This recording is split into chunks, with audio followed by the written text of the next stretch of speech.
is a beautiful ring that you're wearing. Thank you.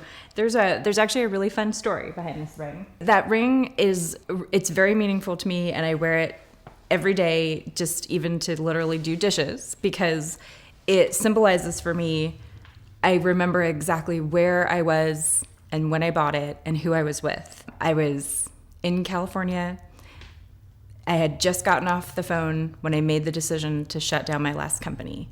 And it was heartbreaking. And, years and years, so much financial, stress and toll, emotional exhaustion, and heartache. And making that decision is a big decision that you don't do lightly. And I was there on this trip with my mother and a woman who is like my second mother and has been there for me through everything.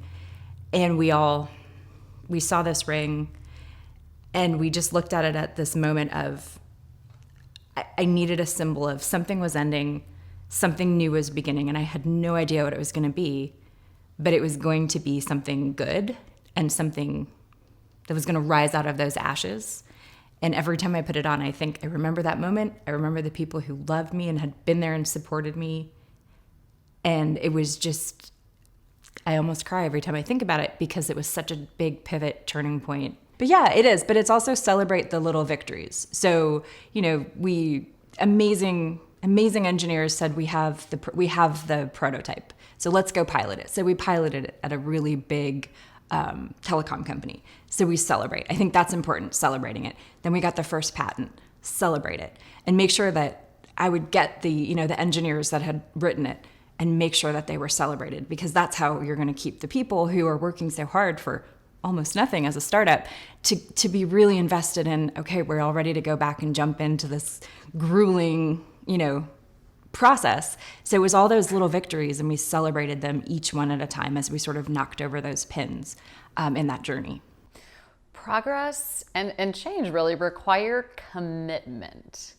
And how did you get and keep people committed? And what commitments did you make and keep to yourself, along this journey of being a founder and becoming a CEO and out on this fundraising journey? And it's hard, because what you can promise is just everybody to come along and join that dream with you. You can't necessarily promise big paychecks. You can give people equity, which I did. I think the key was transparency. So I told my team, these are people who came in, brilliant people who were coming in at 25% less than they could make anywhere else. So really saying to them, I'm going to be as transparent as possible with you. Here's where we are with our customers. Here's how much money we have in the bank, so that you can go home and make a decision with your families about whether you want to stay on this journey with us. Because if I don't do that as the CEO, it's really not right. You can't be making the best decisions for yourself and for the company. So I think transparency was really key. Here's my vision for the company. Here's my vision for what you can help us do. And here's all the data, so you can decide how to help us get there. What just showed up for me and what you said is a really brilliant strategy. I mean, in Success from Anywhere, I talk about the idea of progressive consciousness, the thought that choice is always on and always available. And I hear you saying it's really progressive commitment. I mean, how do you get people to buy in and recommit a little at a time along the way? I did a meeting. We wanted to have our customers and our team sort of all get together and really look at our first product and get really good feedback. So I looked at the calendar. Everyone was available on a Monday in May. I was so excited. So I sent out the invite.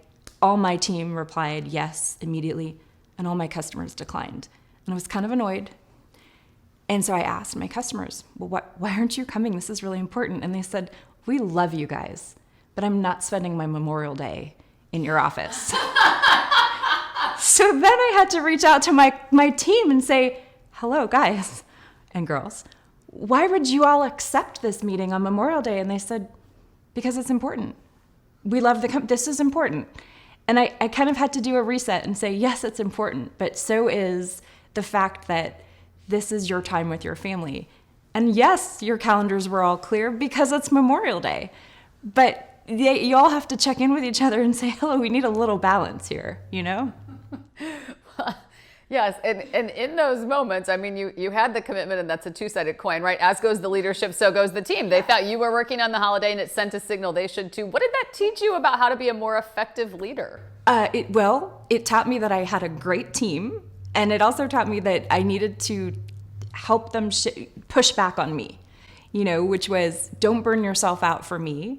And if I ask you to do something like that, it's okay to say, what's up, right? This is not okay. I think you should only not know what day of the week it is when you're retired, not when you're a founder. Remember you saying to me, I mean, I can see your face on the video screen so clearly saying to me, and what does that all come down to?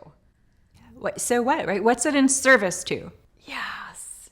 What's that? And you're like, you've done some wonderful things, and it seems to be a breadth of things. And you said something to me I'll never forget. You said, and to what end? Or, another way to say it might be, for what purpose? 100%. That's how you get to your value. Why does somebody care? What's so important about what you said there is almost like value is almost like answering the question, what do you most want to be known for? And I mean, I'm not an athlete, so I mean, I would love to be known for, being a Hall of Fame quarterback, recipient, but that's probably out of reach. But I mean, within reach, tell me more about this thought about the link between your value, your legacy, and what you most want to be known for. So think about this, right? When people think about you, I think about two things: voice of the customer, future of work, right? So when people think, I want people to have anchored in their heads what value you can create for them or what they should do. A catalyzer, right? How will they remember you? What should they do? And what action should they take when they meet you or when they interact with you? So it's how you're anchored in somebody's mind about what you've created and who you are and why that matters. Hybrid work. Employees want it, employers need it, and everyone has questions. When done right, facilitating flexible work can be a win-win for everyone. Happier employees, engaged teams, and better business outcomes. Robin is here to make the logistics easy. Our all-in-one workplace experience platform helps thousands of companies reimagine their approach to work. To learn more about how we make hybrid work work, visit robinpowered.com. Well, for so many people, even if they do the work to, define their value and then be able to describe their value, there's a moment when you have to deliver that value statement to someone else where lots of people tend to meet a crisis of confidence in delivering that message. How do you coach people through delivering that value statement with confidence, sometimes confidence that you're not even feeling at that moment? So this is one of my favorite questions. Your value is a fact. And so if you can connect with that, I think it really helps with confidence. So if you could go and tell facts about your organization and feel confident about it, so you should be able to tell facts about yourself with the same sort of confidence. And your value is a fact. And I think once you internalize the fact that it's a fact, it becomes a lot easier. When you think about conveying your value, that is inside out work. It doesn't start with how other people see you. It starts with how you see yourself. Yeah. It does. And this is a lot about presence, or that idea of executive presence or imposter syndrome. Do you deserve to be sitting at the table? Do you bring value? Then you do. But you can't do that until you understand your value. So you have to connect those two things. And that's a big part of the work that I do, because once you recognize that, then you can sit at that table and have no qualms about it. Well, let's talk about the elephant in the room. And maybe it's not the elephant, maybe it's the two women. I mean, a conversation between two women in tech would be remiss if we didn't address this topic about what it's like to be a woman in a still very male-dominated industry. Tell me about how much of your identity you define by that. I had somebody say to me, was it hard raising money as a woman founder? And I said, I can't A/B test it for you. There is some data, but I think as a founder, it's a lot harder being a first-time founder because you're a bigger risk, for example. I think it's really easy to hang things on the hat of gender as opposed to looking at leadership or your sense of self and how you're going to operate in the world. And I really like to focus on that. So that's how I see being a woman in technology. And so, I mean, I'm curious, is it similar for you? I admire your fortitude, and I would love to tell you I've always seen the world that way, that, everything is within reach. If only, I'll just go after it. After, any ambition that I have, it's possible. And that's not the story that I carried with me for a long time. And the beginning of my career, and I've tried different strategies to navigate this along my journey. And the first part of my career, I was a young female in technology, and I wanted to be taken seriously. And I wanted to feel like I belonged. And so I looked around, and I decided that my strategy at that point, because I was certain that being a young female was a factor in how people saw me, so I decided to start doing what I saw other people do. So I started kind of dressing like people. So I got this, very masculine looking suit thing going on. And I would tune topics I talked about and, shut off anything I felt that could tie to what I perceived as the connotation of labels like young, female, salesperson in tech, right? So I kind of invented this persona almost. And that was my strategy to deal with it. And early in my career, that worked well because I progressed in my career. And I, through those strategies, convinced myself that I fit in. Now, at the end of the day, the people I was working with remained perfectly clear about my age and my gender. Okay? So this was really more for my own benefit. The next stage in that journey, I decide that along with these, strategies for blending in and belonging, I'm also going to be very direct, right, in my communications, very directive in the way that I'm interfacing with people, and kind of do the never let people see you crack. Every quarterly business review, things are going to be positive. If there is a problem, I have a solution. And I managed at least one promotion that way in a different tech company. And I thought, I've got the formula for success. It's great. I'm really mitigating these limiting factors, from being a female in tech. And it hit the point where I was going for a next level promotion that meant being a manager of managers. And I had a drive-by Starbucks career shooting that left me about dead in my tracks. And I accidentally ended up in line at the coffee shop with the senior executive that would need to promote me to the next level. And in the line in the coffee shop, he decides to do an impromptu performance review. And he's like, I just don't see you really operating at that level. And I'm going to set you up with an executive coach. I was horrified. And so I go through this whole process with the coach. We do the 360 feedback and how do people see you? And I go to her house for the debrief of this 360. And I'm like, I know exactly how this works. I'm going to get this feedback and I'm going to have to choose a competency that I'm going to need to develop. And then I'll work on that. And then I'll show I'm this great leader at this next level and I'll get promoted. I will never forget. I can see sitting in her backyard. I can tell you exactly that she was wearing a crisp white short sleeve shirt. She had dark hair that was curled under. Her glasses were perched at the end of her nose. And she looks at me and she describes this list of feedback. And she says, these are really limiting behavioral factors as a leader for getting promoted at this level. And I said to her out loud, and it was like the record stopped, they're just saying this because I'm female. And she leaned forward and looked me straight in the face and she said, no, they're not. They're saying this to you because you're falling short as a leader, and we're here to figure out what beliefs and behaviors you're carrying that are causing you to show up that way. I was furious. I was shocked. I was angry because what I realized in that moment was I gave myself that label and I lived that label in ways that limited me. And in those moments, when I sat at those tables and looked around and nobody else looked like me, the only person thinking I didn't belong at that table was me. That discovery changed everything for me. It wasn't about a label that I decided to live and to make so serious.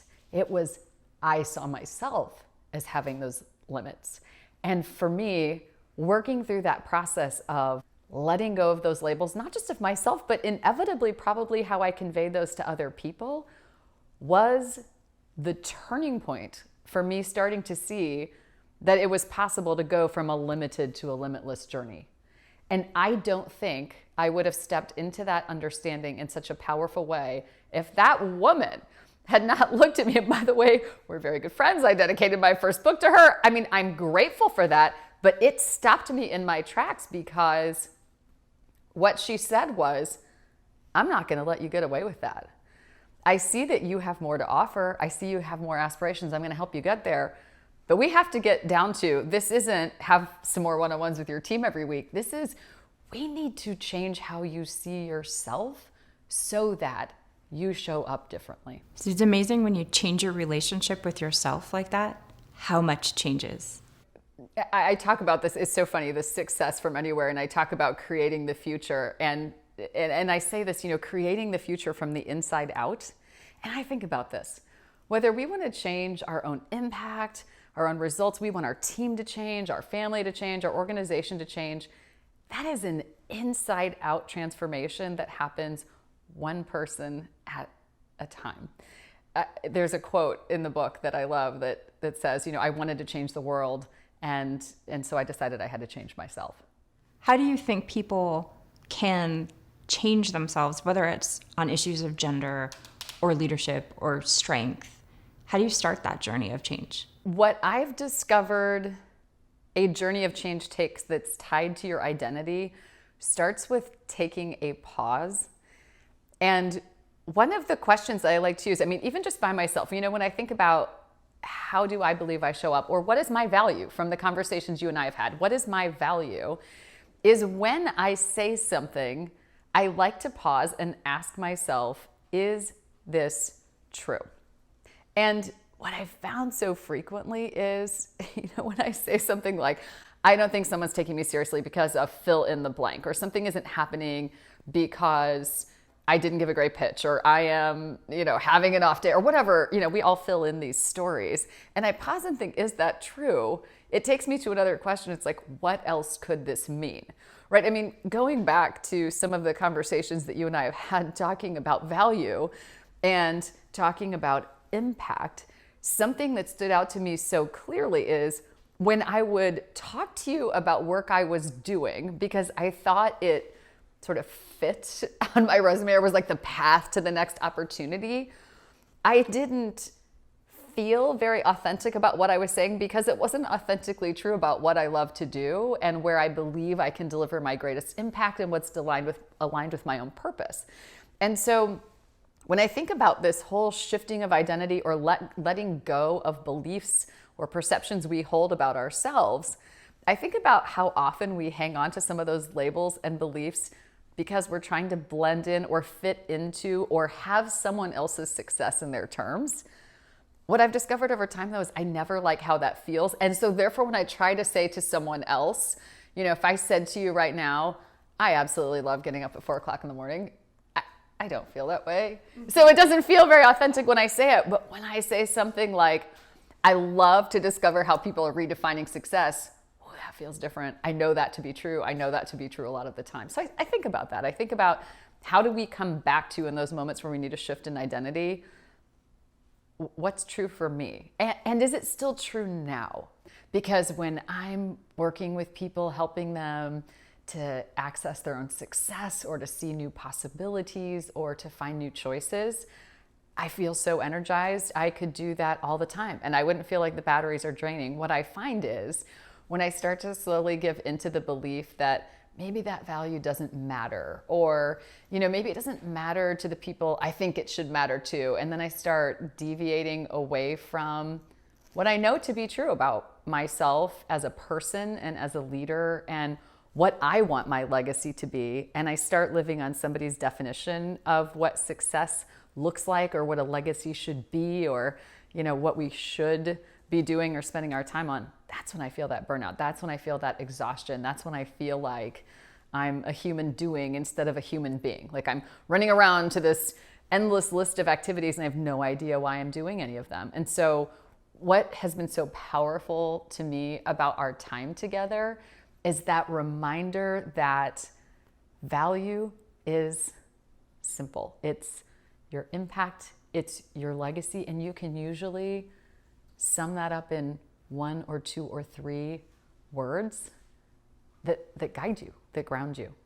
And I think you can see it when you just see how happy talking about the book makes you, and when you bring it to people.